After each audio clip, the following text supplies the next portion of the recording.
when they started attacking the whole DEI thing, you know, black people were on the last level of that. It affected so many people before it got to black people. No. Yeah. No. DEI programs? Yeah. No. No, come on. Yeah. It was there to even things out with black people. Well, we have a rapper and Bill Maher talking on Bill Maher's Club Random podcast. The rapper is Exhibit, I believe is his name. I don't know anything about rap. It's never been my deal, never been my thing, never been into it. But he seems like a well-spoken gentleman. I don't know anything about his music, so don't quote me on that. But as you just heard, they're talking about DEI amongst other things. So it'll be interesting to hear. Bill Maher just started to give some pushback, but I'll back up a bit and let's get into it, and I will comment a bit more later. Here we are with Bill Maher and rapper Exhibit. Judge people by the mores of the past, because people were always just different. Right. You're not better, you just came later. Yes. You're not better than George Washington. Yeah.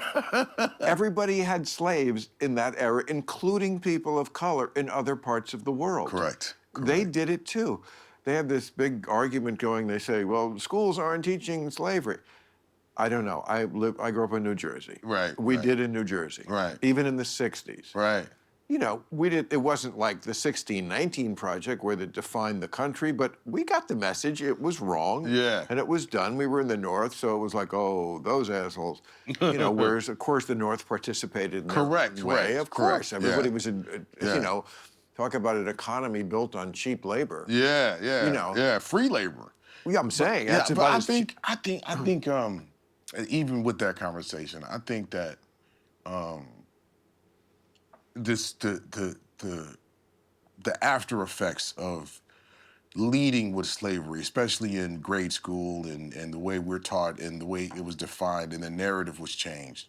I think when people feel as though they've been lied to or feel as though that they, have been disenfranchised or, that is definitely a real feeling, for a lot of people.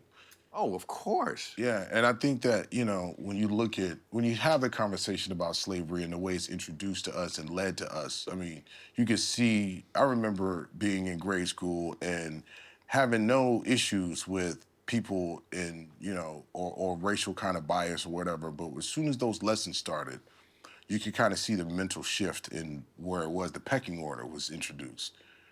And pecking order of amongst whom? The pecking order of the mentality of the way the white kids started looking at the black kids in the class. You know what I'm saying? And vice versa. Looking at them with guilt, scorn, superiority. Who knows? Who knows? You know what I'm saying? But it was like, see, today, man. It's funny because today the country is so divided and so different. In blue state areas, like here, if they introduce this topic, because the way the white kids have been brought up on this subject, they're going to be like, oh my God, we're terrible people, we're oppressors. Whereas I feel this is wrong because kids, you didn't do it. Yeah. You had Little League, Right. And this was many years ago. But maybe when you grew up, or still in some places in the country where this subject comes up, maybe the white kids look at the black kids with scorn, like, Yeah, see? I mean, but there is. What I'm saying is, whether those things, whether that feeling is from there or it goes into guilt or whether it goes into something that you could tell that this was now being introduced, right? And so now you look at the systems and the things that have been, I guess, what we have been dealing with, like from different ranges. Racism does exist and all that stuff, but I definitely know from like the grade school onto the introduction of it, and then when you get into being an adult and you see how the disparaging differences between being able to get a loan or not get a loan, or how you identified or singled out, that's a real thing. You know what I'm saying? So I think that, especially in this climate, It's a real thing, but some of that they can measure. Yes.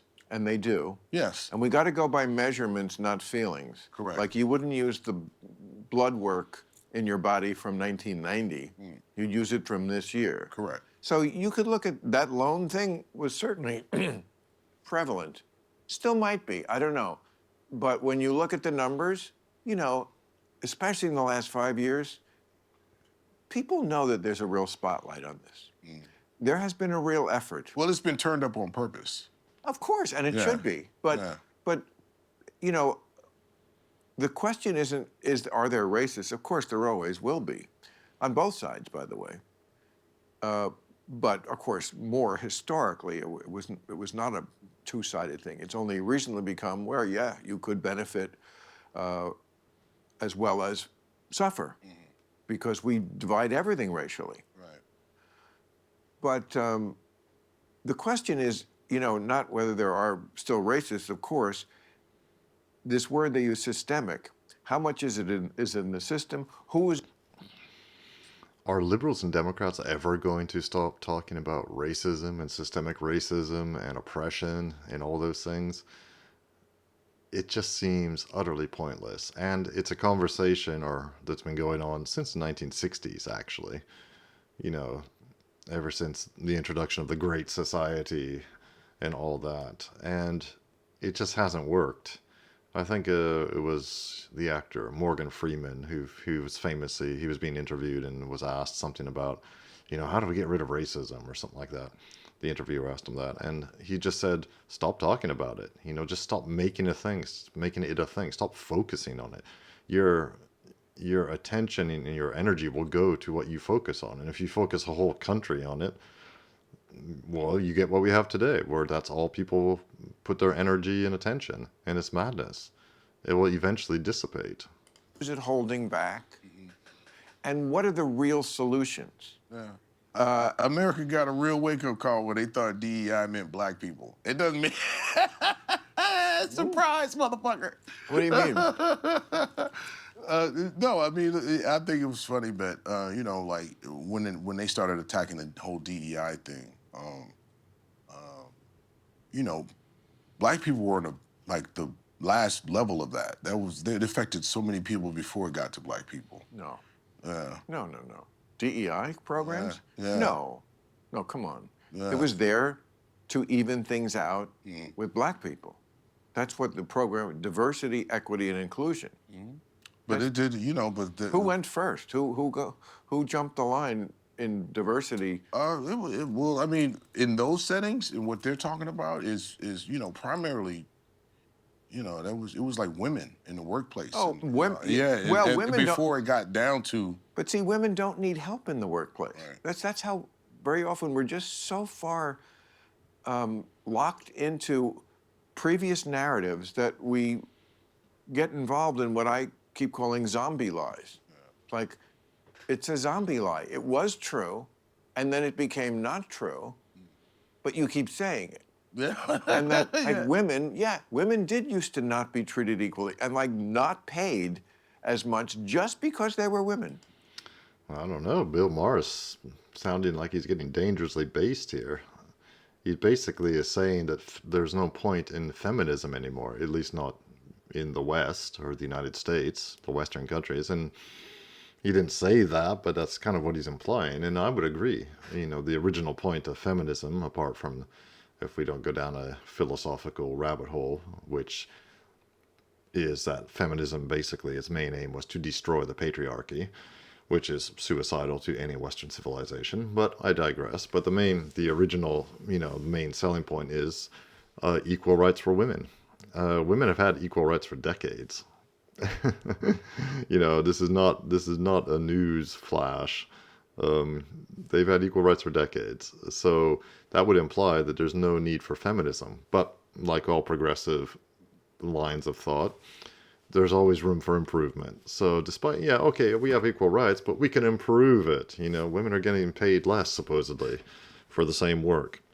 Well, that's been pretty much debunked.